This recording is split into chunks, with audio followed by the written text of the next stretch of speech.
All right, what's going on, everybody? Welcome back to another One Piece TCG video. So today I wanted to go over my Kalgara deck. This is the deck I played in a recent Treasure Cup, and I got third.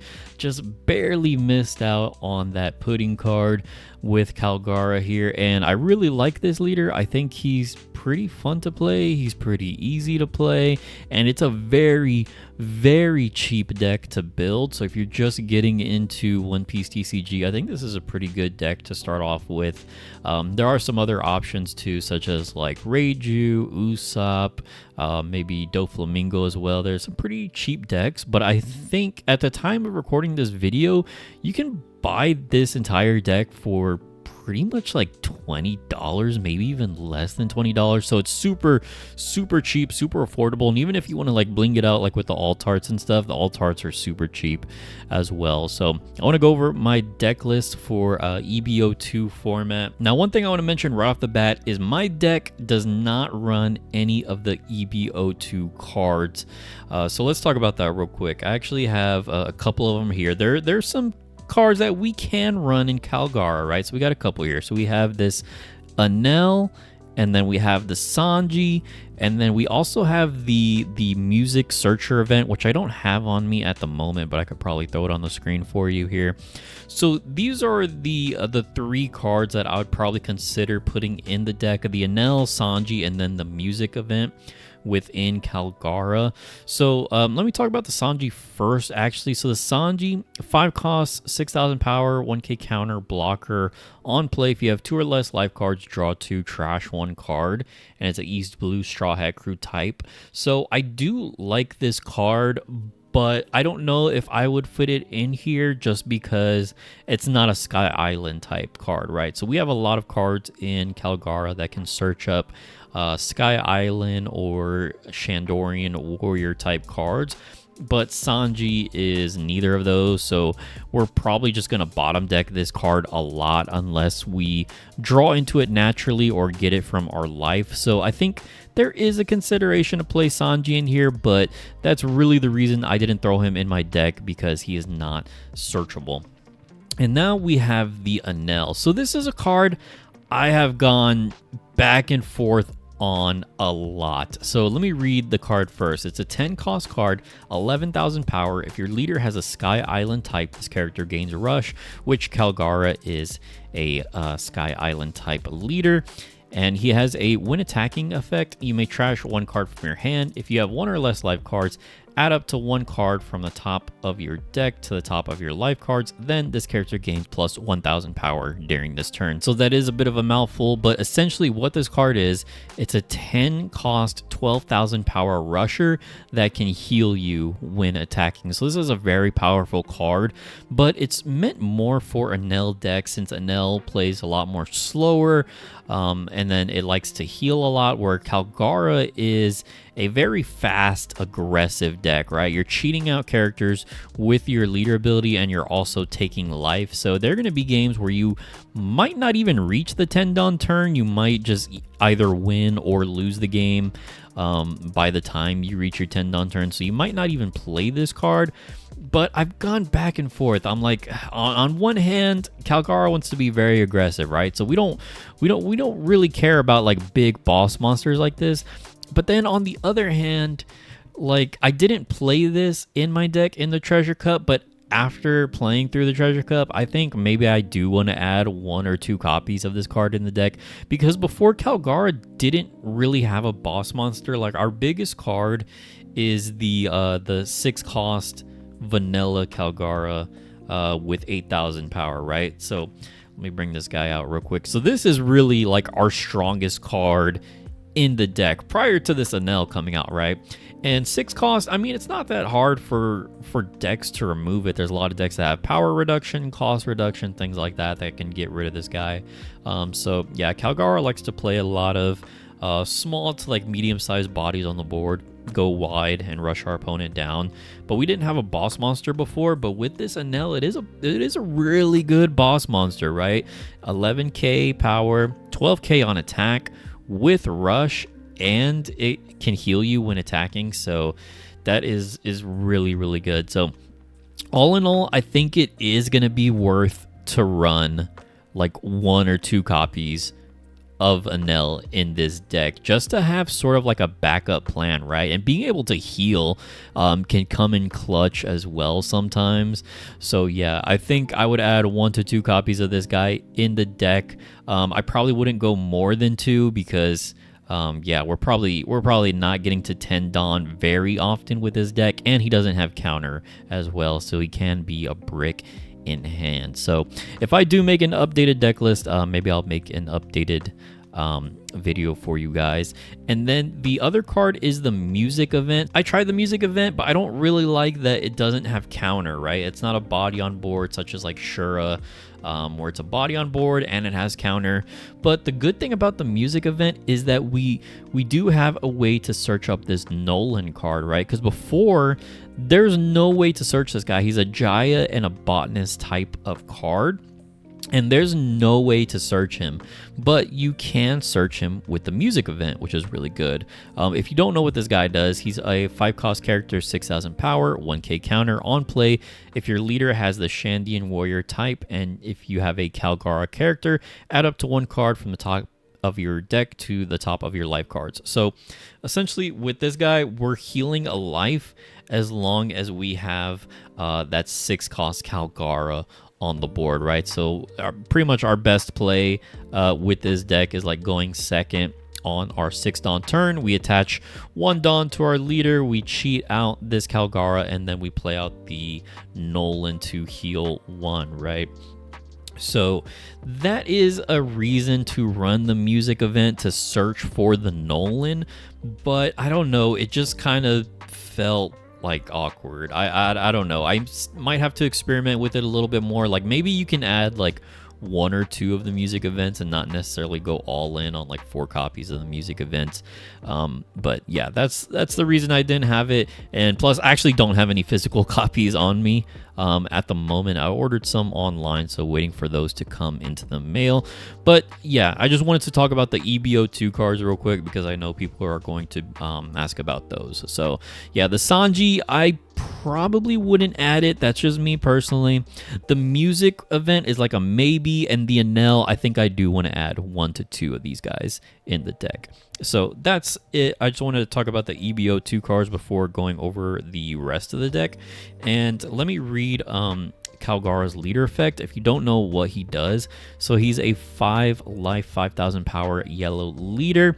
Jaya, Sky Island, Shandorian warrior type, Dawn ×1 when attacking. Play up to 1 Shandian warrior type character card from your hand with a cost equal to or less than the number of Dawn cards on your field. If you do, add 1 card from the top of your life cards to your hand. So this guy, he's pretty good. I wouldn't say that this is like a top meta card, maybe not even like tier 2, but I would consider this maybe like tier 3 or like rogue tier sort of leader. And some people like don't even know like what this guy does really or how to play against him. When I was playing in the Treasure Cup, there were a couple times where people were like, hold on, what does this card do? Let me read this guy, like what's going on here. So it does have a little bit of surprise factor to it, I guess, maybe depending on your locals, you know.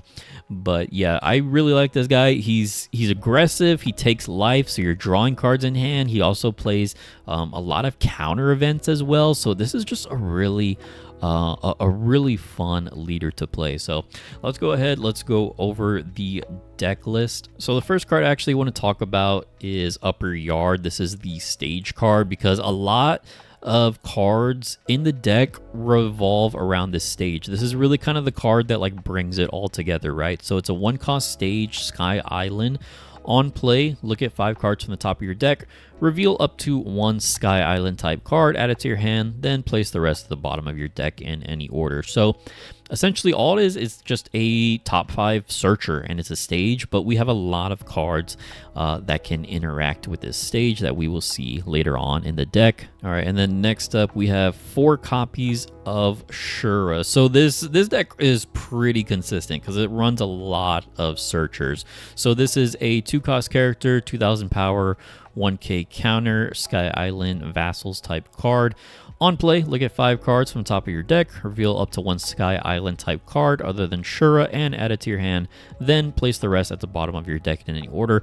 And it also has a trigger, which just reads, play this card. So this is just a really good card, right? It's a searcher. It's a body on the board. Sometimes, you know, I'll play this down early in the game, and then later in the game you have extra Dawn. You can just attach 3 to him and then swing for 5, right? And then he's a 1k counter, and he has a trigger as well. So this is an all-around good card. I did experiment with taking this guy out for the music event, but I just like this guy so much, right? Because he has the counter in hand, he has the trigger, and he's a body on board that we can attack with later in the game as well. And ideally with this deck, we do want to go second most of the time, unless it's better for us to take first away from our opponent. So like, let's say for example, going against a green-purple Luffy, those decks usually want to go first, right? So in that case, we would take first. But typically with Kalgara, we want to go second, and we can play this guy for 2 Dawn on our first turn, which is really good. Then we have 2 copies of X Drake. So this might be the only like non-Sky Island type card in the deck, and this is actually kind of a newer card as well. It's from OP10, so he's a 3-cost 3000 power character with 2k counter. Activate main, you may rest this character. If the number of your life cards is equal to or less than the number of your opponent's life cards, rest up to one of your opponent's characters with a cost of 4 or less. So this guy's really good because he is a 2k counter, and then he has the activate main effect where you can rest him to rest a 4 or less. So this is going to be really good to rest some cheap cards like searcher cards we can attack into, or some chump blockers, right, that we can just rest them and get past them. Attack the leader for lethal, or just attack into those blockers after resting them. So this is a really good card. The only downside is that it's not a Sky Island type card, so we can't search for him, but just a really good card nonetheless. Can rest cards, 2k counter, and the fact that it's an activate main effect means that this does work against Blackbeard as well, which is really nice. Next up, this is unironically the MVP of the deck. So Braum, he's a 3-cost Sky Island Shandorian warrior character, 4000 power with 1k counter. Activate main. Once per turn, you may place 1 stage with a cost of 1 at the bottom of the owner's deck. Rest up to one of your opponent's characters with a cost of 4 or less. So this guy is one of the MVPs in the deck. I'm only running 2 at the moment, but honestly, I might consider bumping this up to 3 or even 4. So we can bottom deck a 1-cost stage, which of course we can bottom deck our own upper yard stage. However, we can also bottom deck opponent stages, right? And there are a decent amount of decks that run 1-cost stages. So some examples that come to mind are Blackbeard runs a 1-cost stage, green-purple Luffy, and then there's Usopp running the Dressrosa Coliseum. There's Reiju running the Germa stage. So this guy is insanely strong, being able to get rid of a stage. Even if we don't have an opponent stage to get rid of, we just bottom deck our own, right? And then we can rest a 4 or less. This is really good for going for lethal. I literally won a game this way, resting my opponent's blocker when they had no life left, and I could just go all in on the swing, right? And it is activate main effect, so we can use this against Blackbeard. It's a Shandian warrior type card, so we can cheat this out with leader effect. It's Sky Island as well, so we can search for it like with Upper Yard or Shura. And it has a trigger as well on top of all of that, right? If you have 2 or less life cards, play this card for free. So this card is absolutely insane. This is seriously the MVP of this deck. Definitely you need to run at least 2 of these guys in your deck. And yeah, I might consider bumping that up to even 3 or 4. All right, next up, we got 3 copies of the Holly, which also go with the 4 copies of the Ohm. So these guys really go together here. Let me kind of make this look a little bit better here. So 4 copies of Ohm, 4 copies of Holly. These guys are just really good to play on curve, right? If we're going second, we play Ohm on our second turn. So Ohm is a 4-cost character, 5,000 power, 1k counter. So he actually has 2 effects. The first one, if you have 2 or less life cards, this character gains plus 1k power. So this is actually really good because that means he's going to be a 6-cost, or not 6-cost, but 6,000 power character rather on your turn and your opponent's turn. So this guy is very, very good. And we're taking life with our leader effect, so it's pretty easy to get down to 2 life for us. And then he has an on-play effect. Look at 5 cards from top of your deck. Reveal up to 1 Holly, which is this card right here, and add it to your hand. Then place the rest at the bottom of your deck in any order, and play up to 1 Holly from your hand. So essentially what this means is that you're searching for a Holly card, and then if you have a Holly card in your hand, so you don't necessarily need to draw it from the Ohm effect. So like, let's say you do a top 5 search with Ohm, you already have a Holly in hand, and you do a top 5 search, you get nothing off the search, but you already have Holly in hand. You can still play it off of the Ohm, which is really nice, right? And Holly is just, it's just a good attacker, right? It's just a 3-cost, 5,000 power, vanilla attacker, 1k counter with a Sky Island tag. So yeah, being able to play out 2 bodies at once is very strong. And if you're going first, actually on your 5 Dawn turn, is what you can do is you can play Ohm for 4 into the Holly, attach 1 Dawn to your leader, cheat out another character with your leader effect, and you're playing 3 characters in 1 turn, and you're just swarming the board by your 3rd turn, which is pretty nuts. So yeah, this combo is very, very strong. And even if you don't always play the Holly off the Ohm, it is going to happen sometimes where you whiff and you just play a Ohm by himself. I mean, this guy's still good, right? If you have 2 or less life cards, he is he's going to be a 6,000 power character, and he has a 1k counter in hand if you need to use him for counter as well. All right, and after that we have 4 copies of this Wiper. So Wiper here, there's multiple Wiper cards, but this one in particular is a 4-cost, 5,000 power Sky Island Shandian warrior character with 2k counter. On play, look at 5 cards from the top of your deck, reveal up to 1 upper yard and add it to your hand, then place the rest at the bottom of your deck in any order and play up to 1 upper yard from your hand. So this one's kind of similar to the Ohm and Holly package, where you can search for upper yard, and if you do find it, great, you can go ahead and play it out, right? But if you search for upper yard and you whiff on the search, but you already had one in your hand anyways, you can just play the one that you have from your hand, right? So this guy is insanely good. You can cheat him out with leader effect. He's a top 5 searcher. He cheats out your upper yard, which searches another card, right? You kind of see how everything kind of just flows together. And he's a 2k counter as well on top of that. So this guy is absolutely insane in this deck. Yeah, definitely a 4 of in this deck here. Next up, we got 4 copies of Satori. So Satori, this guy was already one of the best 2k counters for yellow in the game.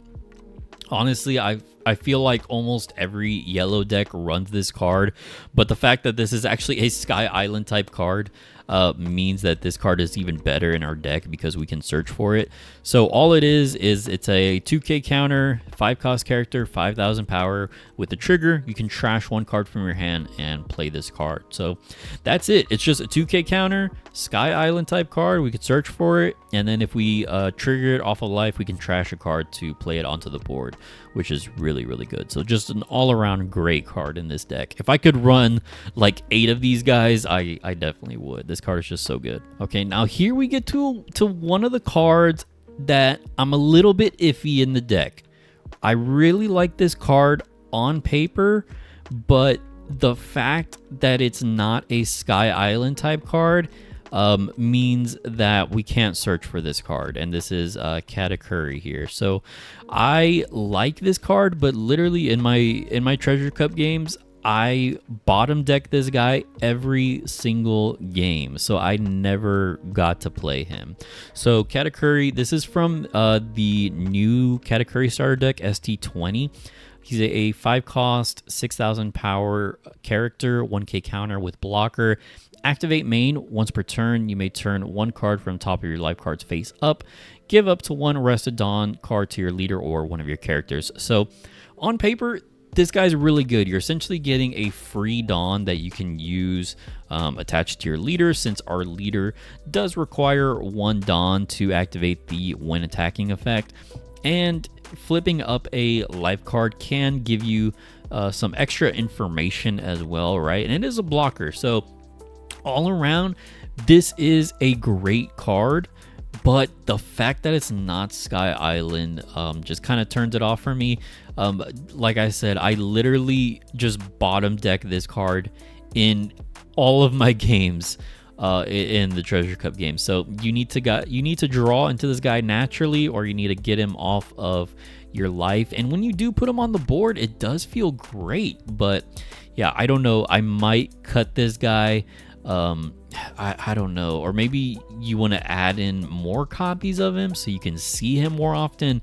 I'm not quite sure on this one, to be honest. I feel like 90% of my deck is solved at this point, but this guy is one of the cards I'm kind of unsure on. So I might take this guy out and put in the 10 cost Enel that I was talking about at the beginning of the video. But I don't know. Let me know what you guys think about this card. I really do like this card, but I don't know if it fits into Kalgara personally. Next up, we got 2 copies of Gedatsu. So Gedatsu is a 5 cost character, 6,000 power, 1k counter. On play, KO up to one of your opponent's characters with a cost equal to or less than the number of your opponent's life cards, and he has a Sky Island type character as well. So this is a really good card. I am running 2 for a good reason. I actually started off with 4. I felt 4 was too much. I went down to 3, and I felt 3 was too much. I went down to 2, and I feel like 2 is the perfect amount for this card.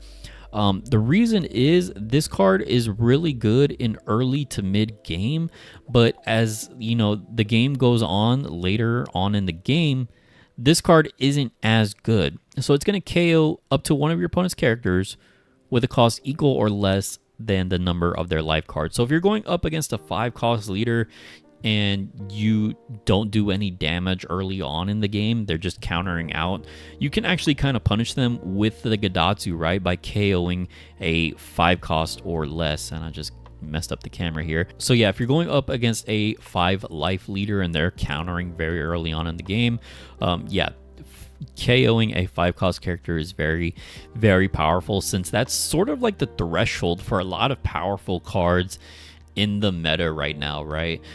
Such as like Cavendish, Smoker in green, red has like Rush Luffy, purple has the Sanji Pudding, right? So there's just there's a lot of cards that are 5 costs that are really good. And then if you're going against a 4 life leader, being able to KO a 4 less is really good as well, right? 4 and 5 cost characters.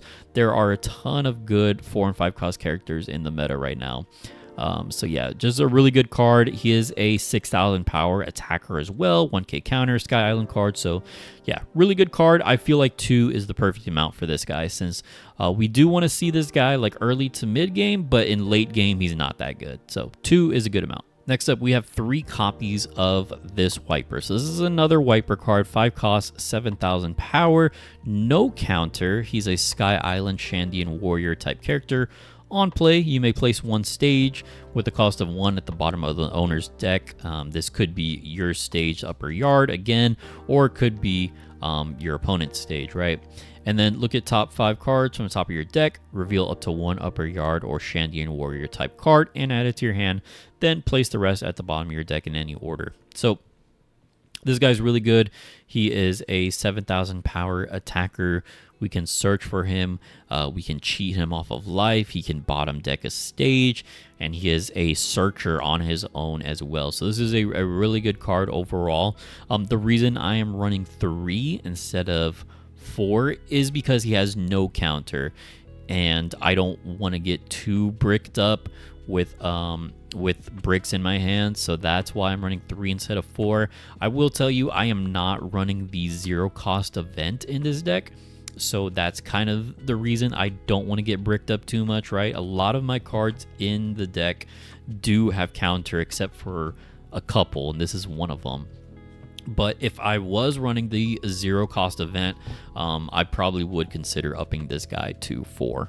But for now, since I'm not, I think 3 is a good amount. All right, and next up, I kind of already talked about these guys earlier, but they really go hand in hand, right? So we have Mont Blanc Nolan and we have Kalgara. So I kind of went over them already. Nolan essentially just heals a life as long as you have the Kalgara character on board. And like I said, our perfect curve is going second with this deck on our 6 Dawn turn. We attach 1 to our leader, we attack with the leader, we play out this Kalgara character, and then we play out the Nolan for 5 to heal a life while establishing 2 bodies on the board. So this is really sort of like the bread and butter combo of the deck here. This is really like the strongest thing you can do on your 6 Dawn turn. Again, the only downside really is that this Nolan guy is not searchable because he's not a Sky Island type character. Again, unless you are running the music event, which, you know, there is an argument to run the music event to search for this guy. But being able to heal a life is very good. Sometimes it can just save you games, right? It can just win you games. So yeah, this is a 4 of in pretty much every Kalgara deck. All right, and this is the last of the character cards. I'm running 2 copies of this 7 cost Rush Enel. So this Enel here, 7 cost, 7,000 power, has Rush. Once per turn, if this character would leave the field, you may trash 1 card from the top of your life cards instead. If there's a Monkey D. Luffy character, this effect is negated, and he is a Sky Island type character. So I really like this Enel as just sort of like a surprise rusher that can close out games, right? I actually won this game with this Enel against a Shanks. Like, I had no more attacks on the board. They were at 0 life. They thought they were safe. And then I played out Enel, rush for 7k, and win the game, right? And he does have this effect where you can trash a card to keep him on the board. As long as there's not a Monkey D. Luffy in play, you can keep him on the board. So he's a little bit sticky, a little bit hard to get rid of, right? Now, I will say there are going to be people who are saying, well, why don't you just run the Ace instead, right? Because they kind of do similar things. So Ace here, 5 cost character, 7,000 power on play. If you have 2 or less life cards, this character gains Rush. So there is definitely an argument to play Ace. I think this is kind of like a personal preference as to which one you want to play. I personally prefer the Enel for a couple of reasons. The first reason I prefer Enel over Ace is that Ace's effect to gain Rush is on play. So this is not going to work against Blackbeard, right? Whereas Enel just has Rush built in. You don't need an on-play effect. So this is going to be better into the Blackbeard matchup, and Enel does have the effect where he can stay on the board if you trash a card from hand, and he is searchable with Sky Island type as well, right? We have a lot of ways to search Sky Island cards, whereas Ace is a Whitebeard Pirates type card, so we have no way to search him. But again, on the upside, Ace is 2 Dawn cheaper than Enel, 5 cost rather than a 7 cost, right? So I can see an argument in playing the Ace over the Enel, but personally I prefer the Enel in this deck for the reasons I just mentioned. All right, and now we are getting to the event cards. So first off, we are running 3 copies of the Earth Will Not Lose. So this is a 1 cost counter event. If your leader has the Shandian Warrior type, which ours does, up to 1 of your leader or character card gains plus 3,000 power during this battle, then play up to 1 upper yard from your hand. So this is just a really good counter event. You leave 1 Dawn up and you get plus 3k counter. And you can play an upper yard if you have 1 in hand, which just, again, does a top 5 search, right? And it has a trigger as well, draw 2, trash 1. Very, very nice. And it's a Sky Island Shandian Warrior type card as well. So just an all-around good card. I'm only running 3 because I actually only have 3 on me at the moment. You definitely can bump this up to 4. But I I don't think I would go lower than 3 because this card is really good, right? So I would not go lower than 3, but I think you can go to 4 copies of this card if you want to. And last but not least, we are running 2 copies of El Thor. So another 1-cost counter event. Up to one of your leader or character cards gains plus 2,000 power during this battle. Then if your opponent has 2 or less life cards, that card gains an additional plus 2,000 power during this battle. So kind of similar to Red's Rad Beam, right? Where if you have 2 or less life, it's a 4K counter. El Thor is kind of the same, except it relies on your opponent's life. So if you get your opponent down to 2 or less life, this is a 4K counter for 1 Dawn, which is really good. And it has a trigger, KO up to one of your opponent's characters with a cost equal to or less than the number of your opponent's life cards. So this trigger is actually pretty disgusting. If you can pull this off. Actually played against a Bonnie player. They played down a Cavendish, attacked into my life, and I got this trigger and I was just able to KO the Cavendish, which was absolutely disgusting. I think that like single-handedly won me the game, to be honest. And it is a Sky Island type card as well, so it is searchable. So that's it. This is the last card in the deck. And now I just want to go over some other cards that you could consider running in the deck, right? Because I think there is a little bit of room for improvement or some tech choices in this deck. Like I said, I'm confident with about 90% of this deck. It's just a few cards I'm a little bit iffy on. So first up, we got to talk about this one, right? You're the one who should disappear. This is just a 0-cost event where you trash a card and you get 3k power. But it's also a Sky Island card, which means we can search for it, and it has a really good trigger. If you have 0 life cards, you may add up to 1 card from the top of your deck to the top of your life cards, then trash a card from your hand. So essentially, if you're at no life, or rather you're at 1 life, you get hit, now you're at 0 life, and this was the card, the last card in your life, you get to heal 1 with the trigger, which is just absolutely just clutch, right? This can absolutely just save you games. So I think you can play this card for sure, depending on sort of like your build with Kalgara, I guess, right? I like this card is going to be better with cards that can manipulate your life, maybe such as like Hiyori, where you can put a card in the bottom of your life and you put this on the bottom of your life. That could be really good. Or if you're playing more cards that don't have counter, then yeah, you're going to want to run this card so your hand doesn't get as bricked up. Yeah, I'm not running it because I don't have cards that manipulate my life, and then yeah, I'm not running a lot of non-counter cards in my deck, but maybe I will add it, I'm not sure. Another card we have here is Blaze Slice. So this is a 1-cost event. It can be used in the main or counter phase, which is really good. So up to one of your leader or character cards gains plus 1,000 power during this turn. Then if your opponent has 2 or less life cards, rest up to one of your opponent's characters with a cost of 4 or less, and it has a trigger, rest up to one of your opponent's characters with a cost of 4 or less. So I like this card as well. It's kind of similar to the Braum and the X-Drake, where it can rest a 4 or less, but it also buffs a character and it can be used during your main or counter phase. But the one downside is that it's not a Sky Island type of card. So again, this is just going to get bottom decked, right? Unless you draw into it naturally or find it in your life. So it is a Land of Wano type card. So this is a very good card, but it's just not Sky Island type. So I think you can run it if you really want to, but me personally, I decided not to run it in my deck. And another one we have here is a 2-cost event, 200 million volts Amaru main. Up to one of your leader or character cards gains plus 3,000 power during this turn. Then if you have 1 or less life cards, rest up to one of your opponent's characters with a cost of 4 or less. And it does have a good trigger as well. You may trash 2 cards from your hand, add up to 1 card from the top of your deck to the top of your life cards, and it is a Sky Island type card as well. So this is a really good card when you're trying to go for lethal, right? You buff up your leader or your character, and then you can rest one of your opponent's blockers. That's a cost of 4 or less.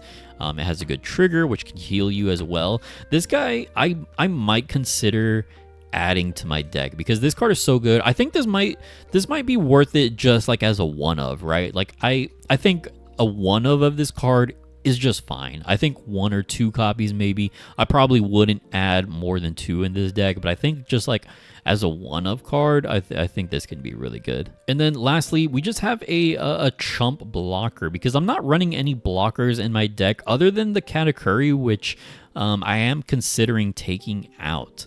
Yeah, it's just a cheap blocker. 1 cost, 1000 power, 1k counter. If you have a Shandian warrior type character other than Rocky, this character gains blocker, and it is a Sky Island Shandian warrior type character. So this is just a cheap blocker, right? This may be worth playing as well, since there's not a lot of black decks in the meta right now that can get rid of these chump blockers.